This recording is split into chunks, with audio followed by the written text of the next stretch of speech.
महोदय, मैं अपने बोलने से पहले अपने दल के नेताओं को धन्यवाद देना चाहता हूं, आभार प्रकट करता हूं कि उन्होंने ये सामान्य चर्चा में, बजट के सामान्य चर्चा में मुझे बोलने का प्रथम अवसर दिया है। शहर से ही मैं गांव का किसान हूं, गांव में पैदा लिया, गांव में पला, गांव में बढ़ा। किसी तरह से राजनीति के धारा में चलते चलते यहाँ तक मैं पहुँच गया। लेकिन जब कभी मैं खड़ा होता हूँ तो मेरी नज़र वहीं रहती है। चौधरी चरण सिंह जब भारत के प्रधानमंत्री बने तब भी उन्होंने मुझे एक बार कहा था कि हुकुमचंद, भारत का प्रधानमंत्री हूँ, लेकिन दिन में एक बार मेरी नज़र अपने गांव में चली जाती है। वही कच्ची दीवार, फूस का छप्पर, वही कच्चा कुआं, वही गाय, वही भैंस, वही बकरी, वही ज्वार, वही बाजरा। तो जो जहाँ से पैदा लेके आता है, जिस संस्कार में पलता है, आप तो संस्कृत के भी विद्वान हैं अध्यक्ष जी, मनुष्य सब कुछ भूल जाएगा, लेकिन जिस संस्कार में पला है या बढ़ा है वो कभी भूल नहीं सकता है। तो मैं तो उसी संस्कार में पला हूँ, बढ़ा हूँ। मैंने गोबर देखा, मैंने बकरी की गिनती की, मैंने भैंस की गिनती की। अब संजोग से लोकसभा में आया हूँ तो वो आंकड़े की गिनती करनी पड़ती है। Fiscal deficit, revenue deficit. अब मेरे जैसा आदमी उसमें उलझ जाता है कि बकरी गिनूं कि भैंस गिनूं कि डिफिसिट गिनूं। यहाँ आके डेफिसिट गिनो, वहाँ बाद में गिनो। और हम तो केवल वही खोजते हैं। जैसे युद्ध के बाद, सीता माता के साथ युद्ध जीतने के बाद, लंका विजय के बाद, जब बानर भालू के बीच में मणि की माला वितरित की जा रही थी तो वो सब दाने को तोड़ तोड़ के बंदर देख रहे थे। सब हंस पड़े बड़े लोग कि आखिर बंदर बंदर तो है, ये माले क्यों तोड़ रहा है। पूछा कि तुम इस दाने को क्यों तोड़ रहे हो? तो कहा मैं इस हर दाने में सीताराम की मूर्ति देखना चाहता हूँ, और जिस दाने में सीताराम की मूर्ति नहीं हो मेरे लिए निरर्थक है। तो मैं तो बजट के हर पन्ना को पढ़ता हूँ तो देखता हूँ इसमें किसान कहाँ है, इसमें मजदूर कहाँ है, इसमें गांव कहाँ है, इसमें हमारे गाय भैंस के चारा दाना का कुछ है कि नहीं है, इसमें मेरे गांव की जो गरीब औरतें हैं जो खेत में काम करती हैं, पसीना बहाती हैं, मिट्टी पानी में सड़ती हैं, उनके शरीर से बदबू निकलता है। जीवन में कभी एक बार भी उनको लक्स और कौन रेक्सोना साबुन, कौन ये लिपस्टिक पाउडर, ये छूने का, देखने का अवसर नहीं मिलता है। क्या उसकी दुनिया को इन्होंने देखा था? मैं उन्हीं से पूछना चाहता हूं। अब तो बड़ी बड़ी बात करते हो, आगे दिन पीछे गए, गुरु से किया न है तब पछतावा होत क्या, चिड़िया चुग गई खेत। जिस समय गांव को देखना था, किसान को देखना था, मजदूर को देखना था, गरीब को देखना था, पिछड़ा को देखना था, दलित को देखना था, गांव की सड़कों को देखना था, गलियों को देखना था, कुआं को देखना था, आपने देखा क्या? आप तो देखते रहे कहीं। ये दो हिंदुस्तान, एक हिंदुस्तान में दो हिंदुस्तान आपने बनाया। एक है भारत, एक है India, that is called Hindustan. आपने बनाया ना। मैं आज भी कहता हूं, अगर मेरे गांव के किसी को उठावे, आंख में पट्टी बांध दे, हिंदुस्तान के कहीं भी, उड़ीसा हो, बंगाल हो, कहीं हो, किसान को लावे, गांव में आंख पर पट्टी बांध दे और एक बार इंडिया गेट पर उसकी आंख को खोल दे, उसको लगेगा कि हम स्वर्ग में चले आए, कि वैकुंठ में चले आए, कि इंद्रपुरी चले आए। इतना का अंतर है। मैं 1977 में एमएलए बन के आया, इंडिया गेट के किनारे पैदल टहल रहा था, एक बड़ी गाड़ी में एक बड़ा कुत्ता जा रहा था, वो अपने मुंह को निकाल के जी लपलपाते जा रहा था। मैं गांव का आदमी खड़ा होकर सोचने लगा कुत्ता जरूर कुछ कह रहा है। मैं एमपी था, कभी दिल्ली देखा नहीं था, मेरे अंदर से आवाज आई कि कुत्ता कह रहा है क्या है, तू गांव का किसान, गरीब, मजदूर, पिछड़ा, दलित, तू क्या जन्म लेके करने आया है? तुझसे मैं सौभाग्यशाली हूं। देख, मैं ठंड गर्म गाड़ी में बैठा हूं, केक खाता हूं, ऑमलेट कटलेट खाता हूं, गद्दे पर सोता हूं। तुमने देखा हिंदुस्तान, तुमसे अच्छा मैं हूं। उस दिन मुझे लगा कि इस हिंदुस्तान के बड़े लोगों के कुत्ते भी मुझसे अच्छी जिंदगी जी के रहे हैं और मुझे उस जिंदगी से भी बदतर जिंदगी जिलाने वाले कोई नहीं है, आप हैं। राज किया है आपने, मैं आंदोलन किया, जेल में गया, जेल में सराया। आज भी पूर्वा हवा चलती है तो आपके पुलिस की लाठी से जो हड्डी में चोट है वो कहीं ना कहीं दर्द करने लगता है।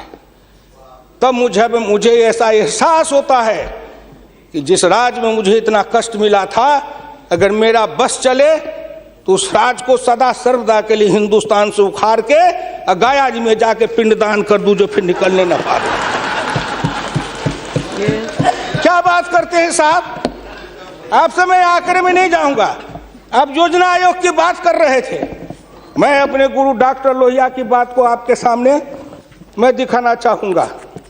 मैं नहीं बोलता, मुझे तो उन्होंने दृष्टि दी थी।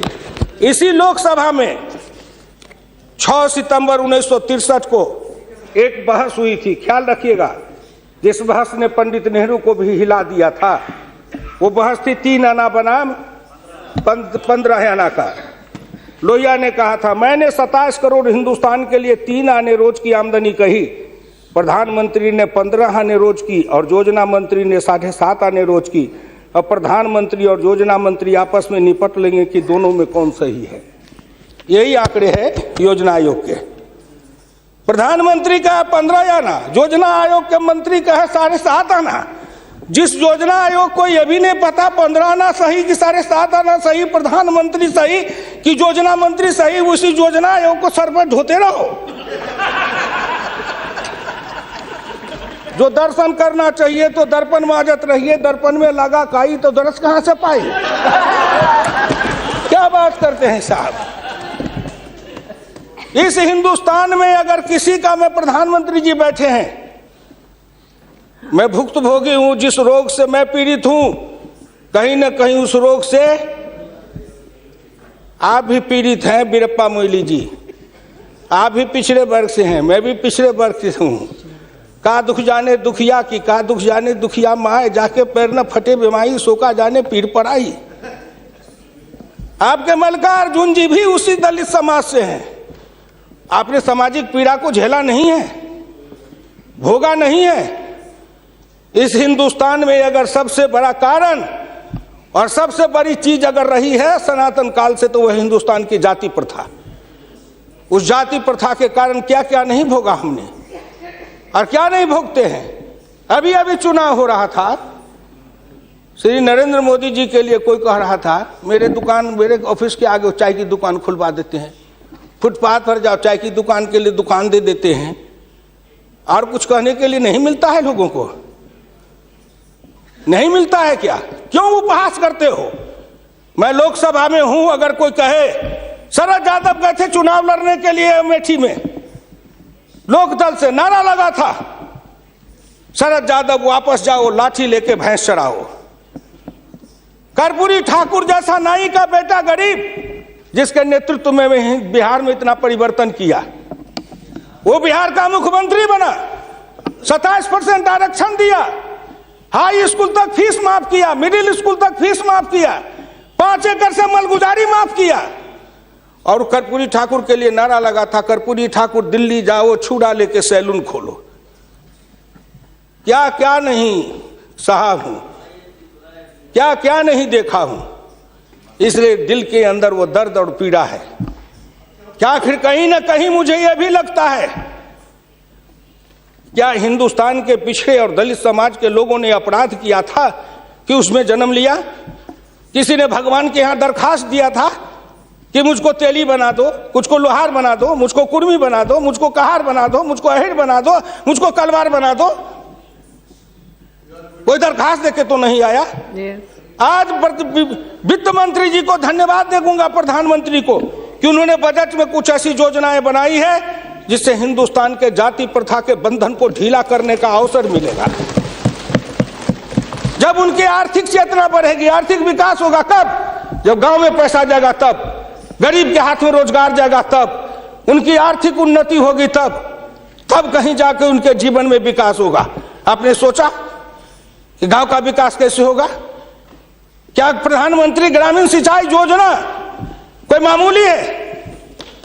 खर्च पर पाबंदी लगाते हुए डॉक्टर लोहिया ने इसी लोकसभा में बहस करते हुए पंडित नेहरू से कहा था, मैं कुछ नहीं चाहता, एक काम कर दो, सारे लोगों के, बड़े लोगों के खर्च पर सीमा लगा दो, आय पर, आमदनी पर नहीं, खर्च पर सीमा लगाओ, इससे अधिक खर्च नहीं करेगा, और उससे जो पैसा बने उसके एक सिंचाई योजना बनाओ और 20 साल का बॉन्ड बनाओ। मैं कुछ नहीं कहता, केवल हिंदुस्तान के हर खेत में पानी पहुंचा दो, हिंदुस्तान की तरक्की हो जाएगी। डॉक्टर लोहिया इसी सदन में कहे थे। वो तो अग्रवाल थे, बनिया थे, उनको क्या जरूरी थी इस बात को बोलने का? लेकिन मैं कहता हूं कि हिंदुस्तान के गरीब, निर्धन, निर्बल और पिछड़ों का इस युग में अगर एकमात्र राजनीतिक मसीहा पैदा कोई लिया तो डॉक्टर राम मनोहर लोहिया थे, जिन्होंने जगाया, नेतृत्व को पैदा किया गांव के गली से। इसलिए मैं आपसे विनम्र प्रार्थना करना चाहता हूं कि अगर प्रधानमंत्री ग्रामीण सिंचाई योजना से हर खेत को पानी, हर हाथ को काम, दीनदयाल उपाध्याय जी ने कहा, डॉक्टर लोहिया ने कहा, 1 बीघा खेत और 1 गाय, अपनी खेती अपनी राय। हम तो ये लड़ते आ रहे हैं और आज वो सपना साकार हो रहा है। इसलिए मैं आपसे विनम्र प्रार्थना करना चाहूंगा कि सवाल है दृष्टि का, दिशा का और संकल्प का। आपकी दृष्टि कुछ और थी, अब दृष्टि बदली है। हिंदुस्तान के गांव के गरीब पिछड़े दलितों ने मिलकर कन्याकुमारी से कश्मीर तक, कामरूप से द्वारका धाम तक, इस आसान के साथ आपके शब्दों में, जिनको आप अपने ऑफिस के आगे चाय की दुकान खुलवा रहे थे, वो चाय की बेचने वाला, रेल के फुटपाथ पर पानी पिलाने वाला गरीब निर्धन, जिनकी मां मजदूरनी का काम करती थी, ऐसे के बेटा को भारत के प्रधानमंत्री की कुर्सी पर बैठाया कि नरेंद्र मोदी आएगा, भारत का प्रधानमंत्री बन जाएगा, गांव गरीब किसान मजदूर के भाग्य चमक जाएगा। उन्होंने इसलिए सपना को देखा है। प्लीज वो हो जाएगा क्या? ये 9 महीना में हो जाएगा।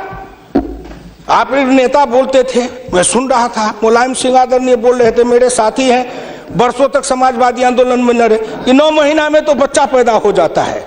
मैंने कहा कितनी वैज्ञानिक बात कर रहे हैं, ये तो वैज्ञानिकता है, प्रकृति का नियम है, 9 महीना में बच्चा पैदा होता है। लेकिन जो बच्चा पैदा होता है, क्या वो बच्चा 9 महीना में फिर बच्चा पैदा कर देगा क्या?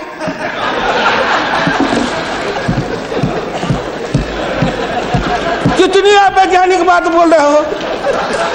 इस सरकार का 9 महीना हुआ, 10 महीना हुआ, सरकार पैदा हुई, अब क्या सोचते हो? आप क्या सोचते हो? इसलिए आपसे मेरी विनम्र प्रार्थना है कि संभलो, अभी भी आप संभलिए, प्लीज अभी आप संभलिए। आप बजट को क्या समझते हो? आप बसीर रहिए। मैं वीरप्पा मोइली साहब नहीं हूं। वीरप्पा मोइली साहब आंकड़े बता रहे थे, मैं उन आंकड़ों का जवाब दे रहा हूं कि आपने इतने दिन ये आंकड़े अब हमको पढ़ा रहे हैं। आपने क्या आंकड़े पढ़े थे? आपने आंकड़े पढ़े? 1951 में किसान थे 71.9%, 211 आपका राज, घट के हो गए 45.10 पॉइंट, 26.08 पॉइंट, किसान गायब हो गए। कहाँ गायब हो गए? कहीं नहीं गायब हुए। खेतिहर मजदूर थे 28.1 पॉइंट, और वो घट करके हो गए 17.5, वो बढ़ गए 26.08। अध्यक्ष महोदय, जितना किसान गमा उतना खेतिहर मजदूर बनाया। ये आंकड़े नहीं है क्या? ये सच है कि नहीं? तो आप बजट बनाते रहो। बड़े बड़े अर्थशास्त्री आए, एक विद्वान आए अर्थशास्त्र के, कहां से? वो हार्वर्ड वाले। हमको कहा हार्वर्ड, हमने कहा देश को कर देगा हार्वर्ड। ये हर्बट वाला हर्बट करेगा। हिंदुस्तानी अर्थशास्त्री चाहिए अरुण जेटली के जैसे। और ये कहां गए बोलिए? अगर ये चौधरी चरण सिंह हिंदुस्तान के जितने कृषि अर्थ ग्रामीण अर्थशास्त्री हुए, जेसी कुमारप्पा से लेकर चौधरी चरण सिंह तक, सबने एक ही बात कहा, खेती पर से जो जो भार घटेगा त्यों तो गांव की उन्नति होगी, किसान खुशहाल होगा। खेती पर से भार को कम करो। आपने कम किया, लेकिन हमको बनाया क्या? ऑफिसर बनाते, नौकरी देते, उद्योग लगाते, हाथ में काम देते, साइकिल देते, मोटरसाइकिल पर चढ़वाते, तब न समझते। हम किसान थे, हमको मजदूर बना दिया, झुग्गी झोपड़ी में डाल दिया, गंदी जिंदगी, कीड़े की जिंदगी जीने के लिए हमको रख दिया। जो गांव में बसने वाले थे वो 82.7 थे और घट के हो गए 68.08। 14% गांव के लोग गायब हो गए। कहां गायब हो गए? गायब होके कहां गए? आपके यहाँ दिल्ली में फुटपाथ पर सोते हैं, पेड़ के नीचे सोते हैं, पेड़ के नीचे जन्मते हैं, बलते हैं, बढ़ते हैं, पेड़ के नीचे शादी करते हैं, हनीमून बनाते हैं, वहीं फिर बच्चा पैदा करते हैं, फिर पेड़ के नीचे ही अपना परिवार बसाते हैं। हमारे बच्चे को लाया, हाथ में रिक्शा थमाया, ठेला थमाया, फुटपाथ पर काम करवाया, गरीबी से मजदूर किया, कुत्ते के जैसे जिंदगी जीने के हमको मजबूर कर दिया। और ऊपर से आप बताते हैं कि हम अब तुम्हारे लिए क्या दे दिया? फूड सिक्योरिटी दे दिया। फूड सिक्योरिटी, दाना उपजावे, धान उपजावे हम, गेहूं उपजावे हम, अनाज उपजावे हम, मेहनत करे हम, हमको बस समझते हैं आप भिखमंगा। फूड सिक्योरिटी, हर आदमी पर 1 किलो चावल और 3 किलो गेहूं देंगे। आप बड़े बड़े बड़े बजट वाले अर्थशास्त्री वाले हैं, महीना में 1 किलो चावल खा के रहो, एक आदमी 3 किलो गेहूं खा के रहो। ये गरीबी का उपहास है, हमारी निर्धनता और गरीबी का उपहास है। आओ आओ, 1 किलो चावल देते हैं, 1 महीना में खाओ। महीना में 26 रुपया, जिसकी रोज की आमदनी आप कहते हो गरीबी रेखा के नीचे है, और चावल गेहूं बांटेंगे 70% को। क्या आंकड़ा है आपका? यही बजट बनाते थे ना, मैं उसी को कहता हूं, यही आपका आंकड़ा। गरीबी, चावल गेहूं खाए 70-80%, हमको कहो गरीबी की रेखा के नीचे है 26%। कबीरा बाँचे आखिन लेखा, पंडित बाँचे पोथिन लेखा। हम तो आंख से जो देखते हैं वो बोल रहे हैं। आपने क्या किया? हम कम किए, कहते हैं किसान किसान किसान किसान विरोधी है। हिंदुस्तान में 90-91 में 185.2 मिलियन हेक्टेयर खेती की जमीन थी, और आपके राज्य में 2011-12 में 182 मिलियन हेक्टेयर हो गई। ये जमीन कहाँ गई? हम खा गए? हमारे गांव के लोग खा गए? कौन खा गए? जो खाए हो। लेकिन मैं इतना जानता हूं कि आप हमारी जमीन खा गए। और दूसरे तरफ जो गैर कृषि योग्य भूमि थी 90-91 में 21.22 मिलियन हेक्टेयर, 11-12 में हो गए 26.29 हेक्टेयर। गैर कृषि योग्य भूमि बढ़ी है, कृषि योग्य भूमि का ह्रास हुआ। उल्टे बात कहीं पर निगाहें, कहीं पर निशाना। न कुछ मिले तो कुछ कहिए, न कुछ मिले तो विरोधी में गए तो कुछ न कुछ तो कहना है ना, नहीं तो दुनिया कैसे देखेगी कि विरोधी का काम कर रहे हैं। इसलिए आपसे मेरी विनम्र प्रार्थना है, अगर विरोधी का काम भी करना है तो आप अपने नेताओं को कहिए कि कुछ दिन हमारे पास आए, 6 महीना ट्रेनिंग दे देंगे कि हम विरोधी थे तो क्या करते थे। अरे नाटक भी करिए तो किसी डायरेक्टर से सीख तो लीजिए। जो गरीबी का डायरेक्टर है उससे सीखे नहीं, गरीबी का नाटक खेल रहे हैं। एक गांव में नाटक में हनुमान जी का पाठ करने वाला नहीं आया। उसने सोचा कि आज तो नाटक नहीं होगा। एक बहुत मोटा तगड़ा दुकानदार था, उनको पकड़ लाया, कहा तू नाटक कर, केवल खड़ा रहना। और जब वो खड़ा होकर पाठ करने लगा तो रावण ने डांट के कहा कि कहाँ गए, लाओ तेल घी लाओ, इसके पूंछ में आग लगाओ। उसको हुआ कि अब तो जल के मरेंगे। तो कहा हजूर हम तो हनुमान जी नहीं है, हम तो बनिया है, अपनी दुकान चला रहे थे। वैसे ही आप नाटक करिएगा। इसलिए आपसे मेरी विनम्र प्रार्थना है आपसे मेरी विनम्र प्रार्थना है कि इसको देखिए। दिशा, जब तक आपके पास में दृष्टि नहीं बनेगी, आपकी दिशा नहीं ठीक थी, आपकी दृष्टि नहीं ठीक थी, तो आप संकल्प क्या कर रहे थे? चलता है सब, आप कहे कि हम भी चले, आपका बजट चला, आपकी अर्थनीति चली, आर्थिक विषमता, सामाजिक विषमता, राजनीतिक विषमता, प्रशासनिक विषमता। क्या मैं पूछता हूं कि आपके किसी बजट से इन विषमताओं को अंत करने के लिए कोई काम किया? नहीं किया। इसलिए हमारे गुरु डॉक्टर लोहिया कहते थे कि हिंदुस्तान में जब तक जाति प्रथा है और जब तक इस जाति प्रथा का रोग रहेगा, तब तक हिंदुस्तान का कल्याण नहीं होगा। भ्रष्टाचार के पीछे भी जाति प्रथा है। कोई माननीय प्रधानमंत्री बैठे हैं हिंदुस्तान के अंदर, किसी को अगर चाहेंगे कुछ कर दे प्रधानमंत्री रहते हुए, क्या है जो कर देंगे? जिस जात का सरकारी नौकर होता है, मैं भी इतने दिन तक 54 वर्ष रह के देखा, मंत्री रह के देखा, जिस जात का सरकारी नौकर, उसके ऊपर कलम उठाइए तो उसके जात का न जाने कहां से कहां सभी जगह से लोग आ जाते हैं उसको बचाने के लिए। जात पर हमला, अगर किसी बेईमान पर हमला है तो जात पर हमला, किसी भ्रष्टाचारी पर हमला है तो माना जाता है जात पर हमला है। इस जात को तोड़ने के लिए सबसे बड़ा कदम उठाना पड़ेगा। मैं वित्त मंत्री जी को धन्यवाद देता हूं, प्रधानमंत्री जी को, कि कुछ योजनाएं ऐसी आई हैं, लेकिन मैं एक प्रार्थना करूंगा। हमको कहते हैं कि आरक्षण की बात मैं कहता हूं शुरू दिन से, सदन सहमत हो और आप भी सहमत हो तो प्रधानमंत्री जी से कहूं कि तुरंत लागू करिए, लेकिन इसमें सहमति का सवाल है, राष्ट्रीय सहमति, सदन की सहमति, आपकी सहमति। सब आरक्षण मेरा खत्म कर दीजिए, लेकिन एक कर दीजिए, सरकारी नौकरी और सरकारी सेवा, इन दोनों के लिए अंतर जातीय विवाह को अनिवार्य करिए। न रहेगी जाति, न रहेगा बांस, न बजेगी बांसुरी, जातियां टूटेगी। अंतर जातीयता के कारण हिंदुस्तान में एक जाति बनेगी, वह जाति बनेगी भारतीय, वह जाति बनेगी मानव जाति। इन जातियों के रेखा को तोड़िए। इसके लिए अगर कर सकते हैं तो आप सहमत है तो बोलिए। आप कहते हैं गरीब और अमीर मिटा देंगे, लेकिन न्यूनतम और अधिकतम की रेखा तय कर दे, यह सरकार करना चाहे, नरेंद्र मोदी जी चुटकी में कर देंगे, क्योंकि इनका क्या बिगड़ेगा? इनका कुछ नहीं बिगड़ेगा।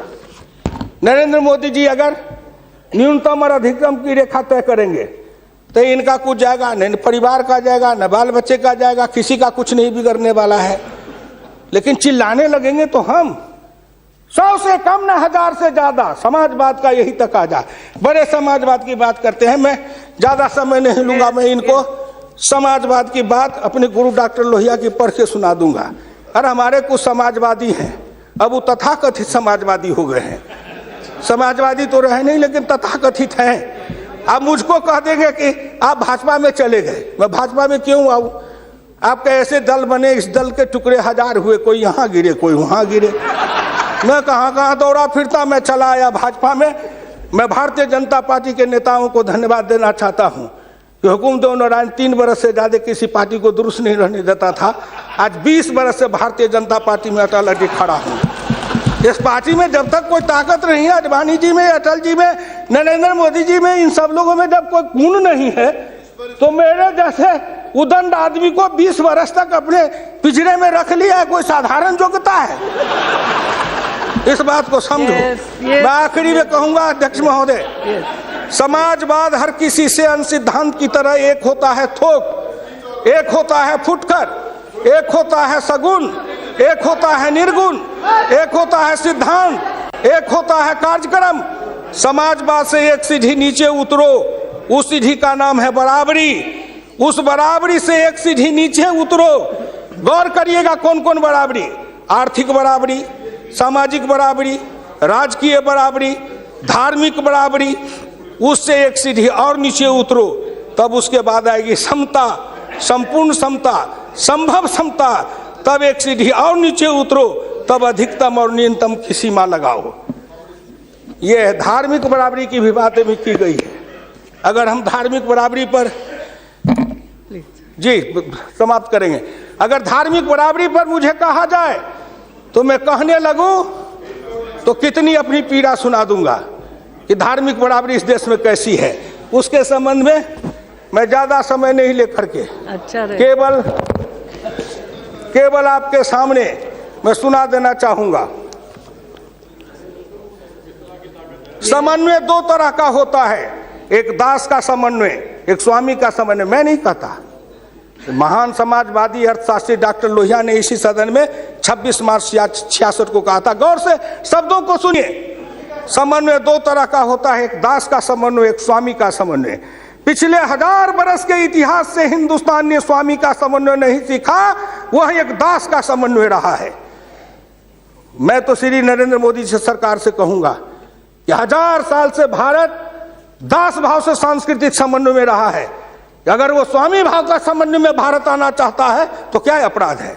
इसलिए उन्होंने कहा इस संबंध में मैं खाली परदेशियों को ही दोष नहीं देता, उनके सबब से जितने भी इतिहासकार हैं वे सभी जहर में बिल्कुल घुल जाते हैं। आज भारत के 2 इतिहास के स्कूल हैं, एक डॉक्टर ताराचंद, एक डॉक्टर मजुमदार, एक और है जो दोनों के दोनों इसी समन्वय धारा के हैं, विविधता धारा के हैं। भारत क्या है उसको भूलकर भारत के जो विभिन्न अंग है उनकी तरफ निगाह चली जाती है। क्या बात करते हैं साहब। तो इससे मेरी विनम्र प्रार्थना है सदन से, अध्यक्ष महोदय, मैं हाथ जोड़ के प्रार्थना करता हूं सदन से भी, और इस लोकसभा के चैनल को हिंदुस्तान के करोड़ों लोग देख रहे हैं। मैं उन गांव के गरीबों, किसानों, मजदूरों से कहता हूं, गांव गरीब, मजदूर, किसान, पिछड़ा, दलित और नौजवान, मिलके देश बनाओ, आओ देश बनाएंगे। और नरेंद्र मोदी के प्रधान रहते हुए एक बार नहीं, अगर हिंदुस्तान में आपने जितने दिन रहा, एक बार में तो थोड़ी सी रेखाएं बनाई जाएगी, दूसरे बार में मिट्टी डालेंगे, तीसरे बार में तब न पिचिंग करेंगे। तो हमको भी आपको इतना समय दिया, तो मैं गांव गरीब, किसान, मजदूर, पिछड़े, दलित, इन सब से हाथ जोड़ के प्रार्थना नौजवानों से करना चाहता हूं, आओ कदम में कदम मिलाओ, मिलके हिंदुस्तान को बनाओ, समता लाएंगे, आर्थिक समता, सामाजिक समता, राजनीतिक समता। अगर इन्होंने मुझको 12 रुपया महीना पर जीवन बीमा कर दिया तो बड़े लोगों का कलेजा फटने लगा कि 12 रुपया में सबको जीवन बीमा कर रहे हैं। खेत में काम करेंगे, बीमार पड़ेंगे, मरेंगे, तो हम जिम 1 रुपया, हाँ 12 रुपया साल, 12 रुपया साल, 1 रुपया महीना।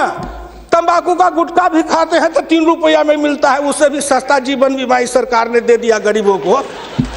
करेजा तो इसलिए फट रहा है, करेजा में दर्द इसलिए है, इन्होंने जो और योजनाएं चलाई, गाय के पशुपालन के लिए, गाय के उत्थान के लिए योजना, इत्यादि इत्यादि कई योजनाएं हैं, क्या गिनाऊं। हरि अनंत हरि कथन अनंत। मुद्रा बैंक बनाए, उसमें छोटी इकाई वाले को कर्जा देंगे, छोटी इकाई, वो छोटी इकाई का जो गांव वाला कर्जा खाएगा उसको किसको देंगे ये। इसलिए आपसे मेरी विनम्र प्रार्थना है कि 1 सेकंड में, 1 मिनट में इस बात को कह के खत्म करूंगा। राष्ट्रीय नमूना सर्वे के मुताबिक देश में 5.70 करोड़ उद्यमी हैं, इनमें 11 लाख करोड़ रुपए की पूंजी लगी हुई है, इनसे 12 करोड़ लोगों को रोजगार मिल रहा है। लेकिन इस क्षेत्र के उद्यमियों को पूंजी में कर्ज का हिस्सा केवल 4% है, जबकि अनुमान के अनुसार बीते 22 वर्षों में बड़े उद्योग में 50 से 60 लाख करोड़ रुपए की पूंजी लगी हुई है, इनसे मात्र 22 लाख लोगों को रोजगार उपलब्ध है। ये छोटे उद्योग, फरहई को, लोहार को, कुम्हार को, हजाम को, ये जो छोटे छोटे, ये जाति टूटेगी इससे। जाति आधारित हिंदुस्तान में पेशा है और पेशा के आधार पर जाति बनाया गया। अब इन रोजगार के जरिए उनके हाथ को काम देंगे, उन छोटे उद्यमियों को रोजगार देंगे। इनके कलेजा में दर्द हो रहा है कि नरेंद्र मोदी आया है, मुद्रा बैंक बनाएगा, गांव के गरीबों के हाथ में रोजगार जाएगा। ये गरीब बनेंगे पहलवान, गरीब बनेंगे विद्वान, गरीब बनेंगे बुद्धिमान, गरीब के हाथ में दम ताकत आएगी तो आपके आगे शर्म गच्छामी नहीं होंगे, न फूड सिक्योरिटी खाएंगे, न मनरेगा खाएंगे। हम अपने पसीना और पुरुषार्थ से, अपनी कमाई से इस देश को बनाएंगे। हम आपके भिखमंगा बन के जिए हैं, अब हम स्वाभिमान के साथ जिंदा रहना चाहते हैं। इसलिए मैं भारत के प्रधानमंत्री और वित्त मंत्री को धन्यवाद देता हूं। बहुत बहुत धन्यवाद।